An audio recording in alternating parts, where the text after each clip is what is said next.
कैसी बातें कर रहे हैं आप? कल तो आप मेरे भरोसे गांव का हुलिया बदलने, अपने बच्चों को पढ़ाने और तरक्की उन्नति की बात कर रहे थे। तो आज क्या हो गया आपको? ये फिर तुम लोगों को बहकाएगी। ये चुड़ैल गांव में आ चुकी है। ऐसे ही ये तुम्हारे घर के बच्चों को भी ले जाएगी। गांव वाले राधा को गांव से बाहर निकाल देते हैं। उसके माँ बाप रोते रहते हैं, लेकिन गांव वाले नहीं मानते। मैं भी अपनी बहन के साथ गांव के बाहर रहूंगा, लेकिन वो पढ़ाई नहीं छोड़ेगी।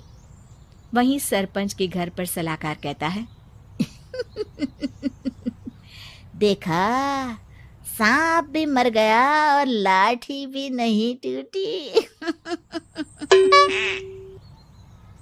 लेकिन अगले ही दिन सरपंच के घर के बाहर भी वही शब्द लिखे होते हैं। और फिर सरपंच की बीवी कहती है, हमारी बेटी को किसी ने अगवा कर लिया है। तभी राधा का भाई वहां आ जाता है। अरे गांव वालों, मैंने सरपंच जी की बेटी को देखा था। वो चुड़ैल उसे उठाकर ले जा रही थी। अरे क्या मजाक कर रहे हो? नहीं नहीं सरपंच जी, आप नहीं जानते। वो चुड़ैल अब आपकी बेटी में आ जाएगी, जैसे राधा के अंदर आ गई थी। तभी सरपंच की बेटी वैसी ही हालत में वहां आती है जैसे राधा आई थी।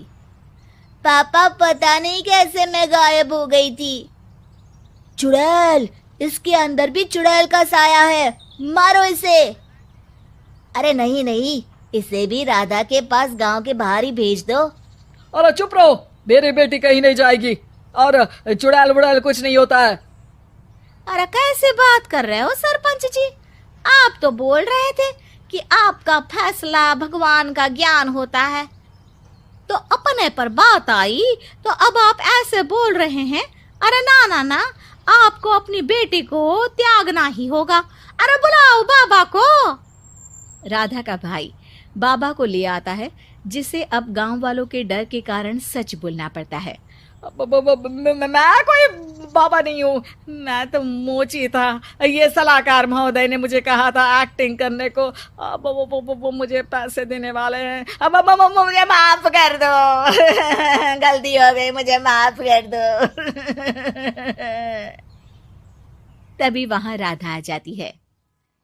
देखा सरपंच जी, जब गांव के बच्चे साक्षर होंगे तो आप जैसे लोगों की चालाकी नहीं चलेगी।